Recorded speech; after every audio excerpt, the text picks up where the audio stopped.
Olá, mentes curiosas! Bem-vindos a esta jornada intelectual. Alguma vez vocês já se perguntaram se um poema poderia construir um império? Parece loucura, né? Pois hoje vamos descobrir que as palavras foram a arma secreta mais poderosa de Roma, mais afiada que qualquer espada de legionário e mais duradoura que qualquer aqueduto. Pensamos em Roma e vemos coliseus, legiões e césares. Mas e se eu disser que a verdadeira batalha pela alma do Império não foi travada nos campos da Gália, mas nos pergaminhos dos poetas? Hoje vamos desvendar como a literatura foi um sofisticado instrumento de poder, propaganda e controle social. Fiquem comigo, porque vamos desconstruir como Virgílio e Ovídio, dois gigantes da literatura universal, se tornaram peças-chave no tabuleiro político do Imperador Augusto. Um foi seu maior aliado e o outro sua mais célebre vítima. A história é fascinante e tem lições que ecoam até hoje. Antes de começar, queria contar a vocês algo sobre as imagens que vêm. Para dar vida a esta narrativa, usei ferramentas de inteligência artificial para gerar as imagens. Então pensem nelas como uma tela, uma forma de ilustrar as ideias e o ambiente do que estou contando. Nem sempre serão uma representação exata, mas um acompanhamento para a imaginação. Para entender o poder desses poetas, primeiro precisamos viajar a um momento de caos. Roma acabara de sair de décadas de guerras civis sangrentas. A República, com seus ideais de democracia e debate, havia morrido. O sistema estava quebrado e as pessoas exaustas e ansiando por paz, por uma ordem que lhes desse segurança. E das cinzas da República surge um homem, Otávio, que logo seria conhecido como Augusto. Ele entendeu algo fundamental: para governar não bastava ter os exércitos mais fortes. Precisava de algo mais. Precisava controlar a narrativa, a história que os romanos contavam a si mesmos sobre quem eram. Augusto inicia o que se conhece como a Pax Romana, ou a Paz Romana. Mas essa paz tinha um preço. Implicava a concentração do poder em um só homem e o fim das antigas liberdades republicanas. Como vender essa nova realidade ao povo? Como fazer um regime autoritário parecer não apenas aceitável, mas desejável e destinado pelos deuses? Aqui é onde entra em jogo a genialidade de sua estratégia. Augusto sabia que a cultura era um campo de batalha. Compreendeu que se conseguisse que os melhores artistas, arquitetos e, sobretudo, poetas trabalhassem para ele, poderia moldar a mente e o coração de uma geração inteira. Isso foi chamado de mecenato, um sistema de patrocínio muito bem direcionado. Não se tratava apenas de pagá-los para que escrevessem. Tratava-se de criar um ecossistema cultural. Um círculo de intelectuais e artistas, liderado por seu amigo Caio Mecenas, que compartilhavam uma visão. A visão de uma Roma gloriosa, eterna, renascida sob a liderança de Augusto. Era uma máquina de propaganda incrivelmente sutil e eficaz. O objetivo era simples, mas ambicioso: criar uma nova mitologia para Roma. A velha república estava morta. Precisavam de uma história de origem para o novo império. Uma história que conectasse Augusto e sua nova era diretamente com os deuses e com um destino manifesto de governar o mundo. Uma tarefa titânica, sem dúvida. E para a tarefa mais importante de todas, a de escrever o poema épico fundacional desta nova Roma, Augusto e Mecenas escolheram um homem. Um poeta talentoso, perfeccionista e profundamente patriota chamado Públio Virgílio Marão. Simplesmente o conhecemos como Virgílio. Um homem que mudaria a história da literatura. Virgílio não era um simples poeta de aluguel. Ele acreditava no projeto de Augusto. Via nele a única esperança para uma paz duradoura. Então, embarcou na missão de sua vida: escrever uma epopeia que rivalizasse com as de Homero, a Ilíada e a Odisseia, mas que fosse inequivocamente romana em seu espírito e em sua mensagem política. O resultado foi a Eneida. Oficialmente conta a história de Enéas, um herói troiano que, após a queda de Troia, viaja até a Itália para fundar a linhagem que eventualmente daria origem a Roma. Mas extraoficialmente era muito mais. A Eneida é a peça de propaganda mais brilhante já escrita, envolta em poesia sublime. Como funciona essa propaganda? Em primeiro lugar, a Eneida vincula a família de Augusto, a gens Júlia, diretamente aos deuses. Enéas é filho da deusa Vênus. Portanto, Augusto, como seu descendente, tinha um direito divino a governar. Foi uma jogada mestra de legitimação. Já não era um simples general, era o escolhido. Em segundo lugar, o poema redefine as virtudes romanas. O herói, Enéas, não é como os heróis gregos que buscam a glória pessoal. Enéas é um homem de pietas. Essa palavra latina é chave. Não significa piedade, significa dever. Dever para com os deuses, a família e, sobretudo, a pátria. Um sacrifício do eu pelo bem comum. Pensem nisso. A mensagem era claríssima para qualquer romano que lesse ou ouvisse o poema. O cidadão ideal, como Enéas, deveria sacrificar seus desejos pessoais pelo bem maior de Roma, personificado em Augusto. Era uma lição de obediência e lealdade ao Estado, apresentada como o mais alto ideal moral. Simplesmente brilhante. O poema inclusive contém profecias. Em um ponto, o fantasma do pai de Enéas lhe mostra no submundo uma procissão das almas dos futuros grandes romanos. E quem está no final como a culminação de toda a história? Augusto. A Eneida o apresenta como o clímax do destino de Roma, predestinado desde o princípio dos tempos. A Eneida se tornou o texto escolar por excelência. Gerações de jovens romanos aprenderam a ler e a ser cidadãos com a história de Enéas. Interiorizaram seus valores. Aprenderam que Roma estava destinada a governar o mundo e que seu dever era servir a esse destino. O poema não era só lido, era vivido. Assim, Virgílio entregou a Augusto a história que ele precisava. Um mito fundacional que justificava seu poder, unificava um povo fraturado e lhes dava um propósito glorioso. Não é exagero dizer que a Eneida foi tão crucial para a construção do Império quanto as legiões que conquistavam novos territórios. Mas toda história tem seu contraponto. Se Virgílio foi a voz da ordem, do dever e do Império, existia outra voz em Roma que cantava uma melodia muito diferente. Uma voz de amor, de engenho, de individualismo e de prazer. Essa era a voz de Públio Ovídio Nasão, a quem conhecemos simplesmente como Ovídio. Ovídio era, em muitos sentidos, o oposto de Virgílio. Era um poeta da cidade, da vida social, da elegância e da sedução. Enquanto Virgílio escrevia sobre o destino de um império, Ovídio escrevia sobre a arte de paquerar no circo ou como manter um caso secreto. Era o poeta da vida privada, não do dever público. Sua obra mais famosa e escandalosa foi o Ars Amatoria, ou A Arte de Amar. Este livro não era um tratado filosófico sobre o amor. Era literalmente um manual de sedução. Um guia descarado e cheio de humor sobre como encontrar e manter amantes na Roma de Augusto. Imaginem o impacto de algo assim. Isso chocava frontalmente com o programa de restauração moral de Augusto. O imperador estava promovendo leis muito rigorosas para fomentar o casamento, a fidelidade e a natalidade. Queria uma Roma de soldados e mães de família, disciplinada e austera. E de repente o poeta mais popular da cidade publicava um manual sobre o adultério.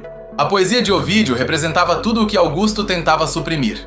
O individualismo sobre a comunidade, o prazer sobre o dever, a vida privada sobre a pública. Ovídio não era um revolucionário político no sentido de que não conclamava a derrubar o imperador. Sua subversão era muito mais sutil e por isso mais perigosa. Minava da autoridade moral do regime. Enquanto a propaganda oficial falava de piedade e sacrifício, Ovídio mostrava uma Roma que só queria se divertir, amar e viver a vida.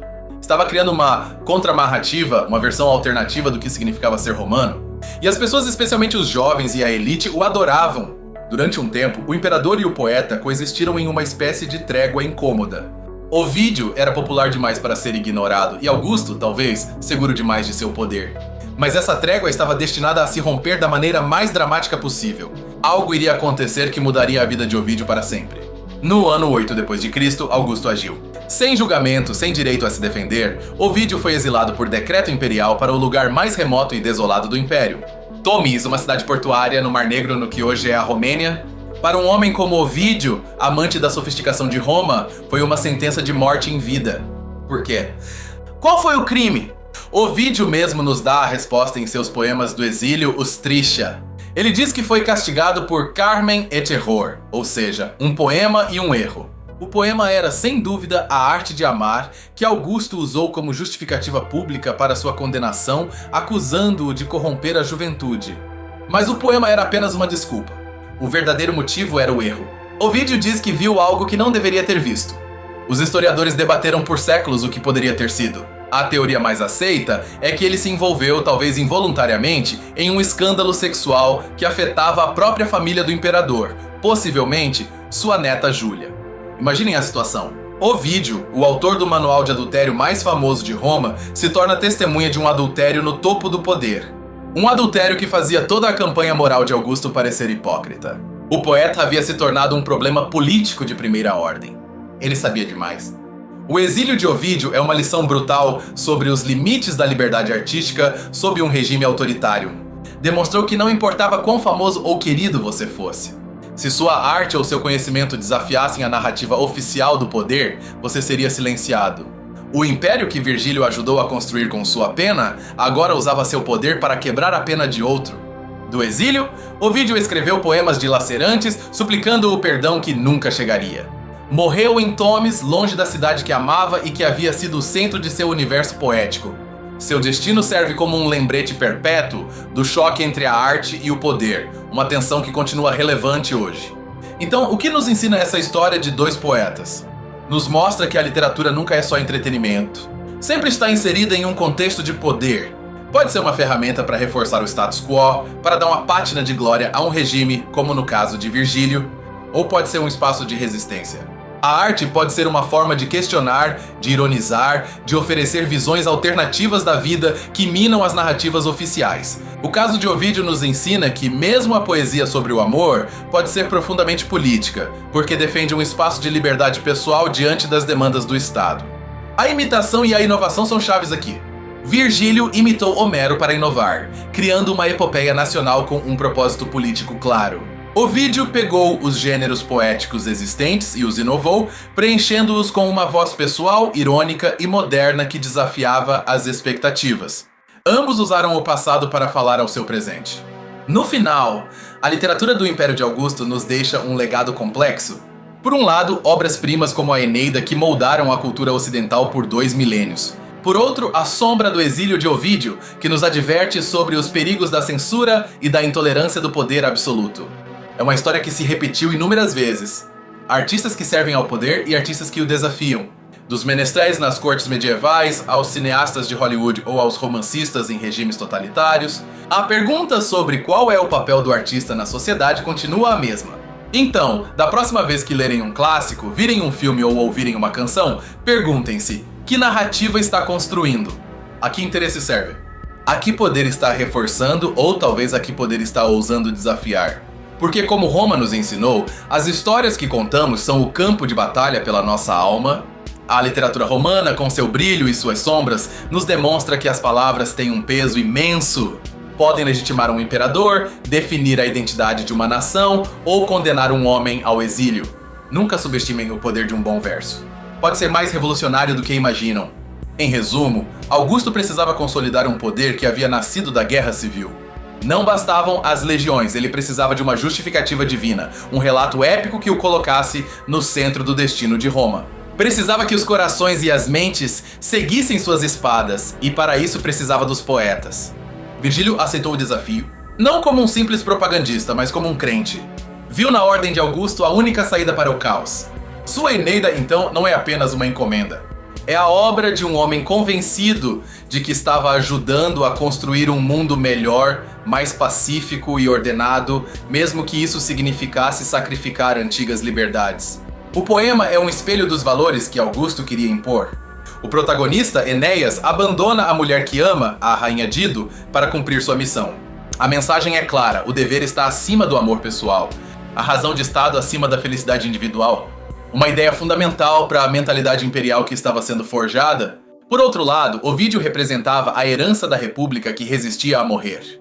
Uma cultura de individualismo, de debate, de engenho e de uma vida privada livre da vigilância do Estado. Sua poesia não era uma oposição frontal, mas uma celebração de tudo aquilo que o novo regime considerava frívolo ou perigoso. A Arte de Amar foi a gota d'água. Não era apenas um livro imoral aos olhos do imperador. Era um ato de desafio cultural. Ensinava os jovens a buscar sua própria felicidade nas margens das estritas regras sociais de Augusto. Era um manual para viver uma vida não oficial, paralela à propaganda. O erro que o condenou, esse segredo que Ovídio viu, foi provavelmente a desculpa perfeita. Augusto não podia simplesmente dizer que exilava o poeta mais brilhante de Roma por seu estilo de vida ou suas ideias. Precisava de um crime concreto, uma traição. A conexão com o escândalo de sua neta lhe deu a justificativa que precisava para eliminar uma voz incômoda. É fascinante pensar no legado de ambos. A Eneida se tornou o modelo da épica nacional para incontáveis reinos e impérios ao longo da história que buscaram seu próprio Virgílio para cantar suas glórias. O poeta a serviço do Estado é um arquétipo que nasce aqui com uma força inusitada. Enquanto isso, Ovídio se tornou o arquétipo do artista exilado, do gênio incompreendido pelo poder. Sua figura inspirou incontáveis escritores e poetas que se sentiram marginalizados ou perseguidos. Ele se tornou um símbolo da integridade artística diante da tirania e da censura. Uma voz para os sem voz. A imitação dos modelos gregos foi o ponto de partida para Roma, mas não o final.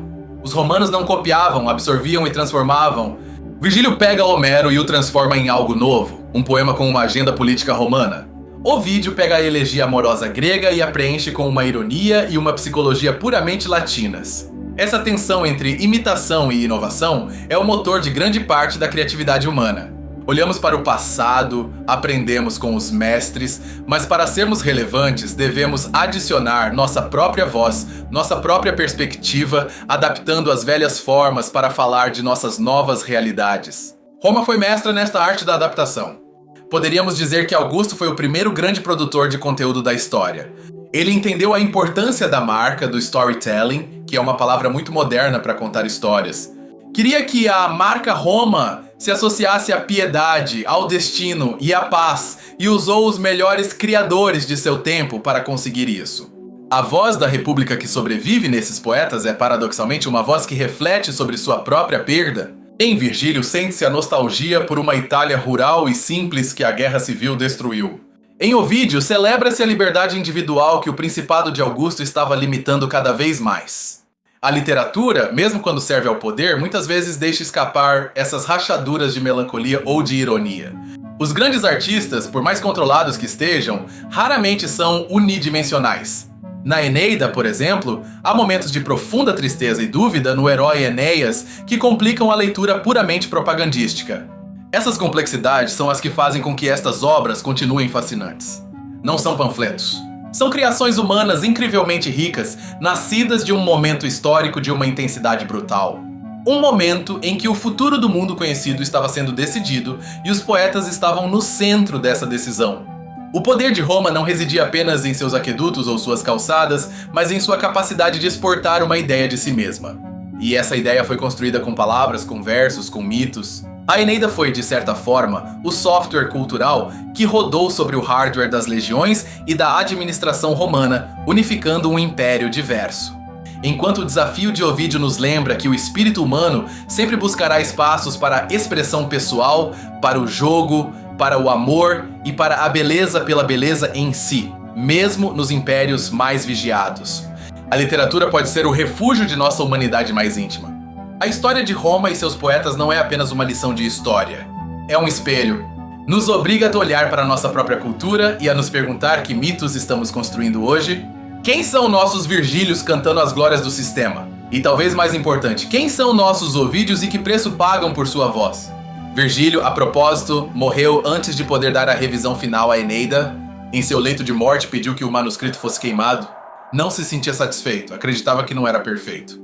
Foi o próprio imperador Augusto quem interveio e ordenou que fosse publicado. Ele não podia permitir que sua arma mais poderosa se perdesse. Este detalhe é crucial. Mostra até que ponto a obra já não pertencia ao poeta, mas ao Estado. Havia se tornado um ativo imperial valioso demais para depender da vontade de seu criador. A Eneida nasceu como arte, mas se imortalizou como um pilar do poder romano. Um destino complexo para um poema.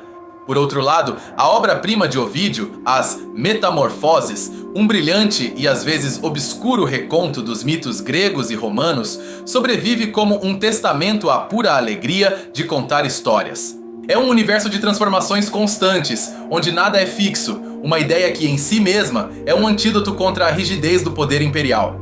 Assim, as duas almas de Roma nos chegam através de sua literatura. A alma do império, da ordem, do destino e do dever encarnada em Virgílio. E a alma do indivíduo, da liberdade, do amor e do engenho encarnada em Ovídio, ambas são romanas.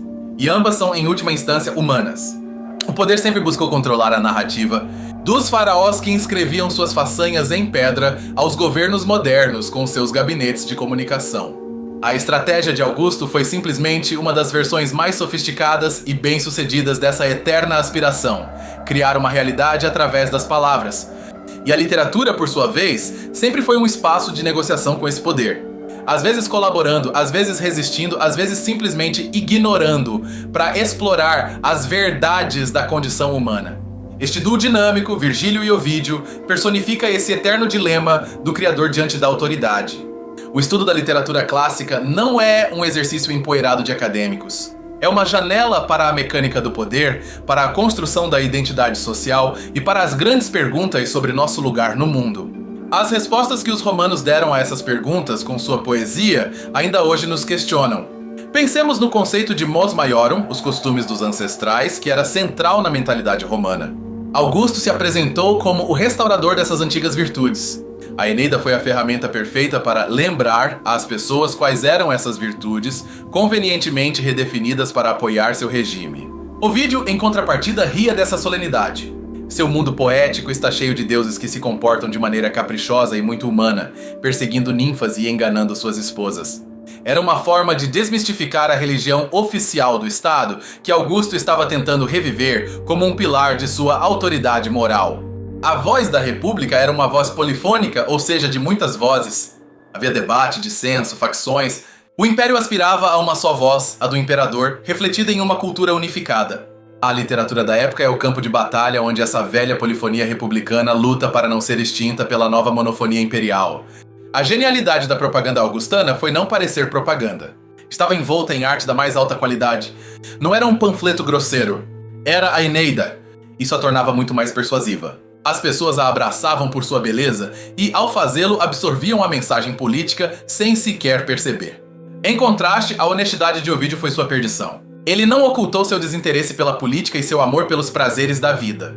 Sua obra é um reflexo transparente de seus valores, e essa transparência chocou-se contra a opacidade e a hipocrisia do poder que Augusto teve que empregar para manter sua imagem. Virgílio construiu uma ponte entre o passado mítico de Troia e o presente imperial de Augusto, dando a este último a solidez e a inevitabilidade da lenda. Cada romano podia sentir-se parte de uma história grandiosa, de uma jornada de 1000 anos que culminava na paz e na glória de seu tempo. Ovídio, em contrapartida, construiu espelhos. Espelhos onde os romanos de seu tempo podiam ver refletidas suas próprias vidas, seus amores, suas vaidades e seus desejos. Não lhes oferecia um destino, mas um presente. E para um regime que exigia sacrifícios pelo futuro, celebrar o presente era um ato de rebeldia. A imitação da forma grega, a epopeia, mas a inovação no conteúdo, dando-lhe um propósito político romano, foi a fórmula do sucesso de Virgílio. Demonstrou que a originalidade nem sempre consiste em criar do nada, mas em reinterpretar a tradição de uma maneira poderosa e relevante para o momento atual. O exílio de Ovídio também marcou um divisor de águas. Criou um novo gênero literário, a poesia do exílio, onde a nostalgia, a solidão e a reflexão sobre a própria identidade se tornaram temas centrais. Seu sofrimento pessoal transformou-se, ironicamente, em sua última grande inovação artística. No final, ambos os poetas foram instrumentos, quisessem ou não. Virgílio foi um instrumento consciente e voluntário para a construção de uma nova Roma. Ovídio foi um instrumento involuntário, um exemplo que Augusto utilizou para demonstrar os limites do poder imperial e as consequências de cruzar a linha. A República Romana, em seus últimos dias, era um caldeirão de vozes fortes e conflitantes. Cícero, Catulo, Lucrécio, todos eles escreveram com uma liberdade e uma paixão que refletiam o caos e a energia de seu tempo. A paz de Augusto, embora bem-vinda, inevitavelmente implicou uma certa domesticação dessa energia literária. Podemos ver a literatura de Augusto como a trilha sonora de uma nova era. Virgílio compôs o hino nacional solene e grandioso. Horácio, outro poeta do círculo, compôs odes que celebravam a paz e a moderação. Ovídio, com seu ritmo brincalhão e suas melodias de amor, era a música pop que o regime não podia controlar. O poder imperial precisava de heróis e modelos a seguir. Enéas foi o modelo para o cidadão. Augusto, o modelo para o governante. A literatura foi o manual de instruções. Ensinava as pessoas como pensar, o que valorizar e a quem admirar. Foi uma reeducação cultural em escala massiva. O legado dessa manipulação cultural é imenso. A ideia de que uma nação precisa de uma grande história, um mito unificador, é algo que tem influenciado a política ocidental até os nossos dias. A busca pelo grande romance americano ou os discursos políticos que apelam a um destino nacional bebem diretamente da fonte de Augusto e Virgílio. Assim, a figura do artista como consciência crítica da sociedade, como a voz que diz não ao poder, que defende a liberdade individual, tem em Ovídio um de seus primeiros e mais trágicos mártires. Sua história é uma advertência que ecoa em cada debate sobre a liberdade de expressão. Então, quando pensamos na literatura de Roma, não vemos apenas poemas. Vemos o plano de um império. Vemos o conflito entre o dever coletivo e o desejo individual. Vemos o nascimento de arquétipos que ainda hoje definem nossa relação com a arte e o poder. Vemos, em suma, o reflexo de nossas próprias lutas. A imitação, a inovação e o poder não são três temas separados na literatura romana, são uma só trança, um nó inseparável que nos mostra como a cultura se cria, se controla e resiste. A história de Virgílio e Ovídio não é só sobre Roma, é sobre a eterna e fascinante batalha pela alma humana. E essa é a incrível história de como a pena foi tão importante quanto a espada na forja do Império Romano. A literatura não como um adorno, mas como uma ferramenta fundamental de poder, uma arma para construir uma realidade. Uma lição que os impérios do futuro nunca esqueceriam. Espero que esta jornada, através dos versos e do poder de Roma, lhes tenha parecido tão fascinante quanto a mim. A história está cheia desses segredos, dessas conexões ocultas que, uma vez reveladas, mudam por completo nossa percepção do passado e, claro, do nosso presente. Vimos como Virgílio se tornou a voz do Império, dotando Augusto de uma legitimidade divina através da Eneida. Sua obra foi o software ideológico que ajudou a unificar e dar sentido à nova ordem romana, apresentando o dever ao Estado como a máxima virtude. E vimos o outro lado da moeda com Ovídio? O poeta do amor, da ironia e da liberdade individual, cuja arte chocou frontalmente com a agenda moral do imperador. Seu exílio nos serve como um rude lembrete dos perigos que a arte enfrenta quando desafia o poder absoluto. Essa dualidade, a literatura como pilar do Estado e a literatura como refúgio do indivíduo, é talvez o legado mais importante desta época dourada e terrível da poesia romana. Uma tensão que, como vimos, continua viva em cada sociedade e em cada forma de expressão artística.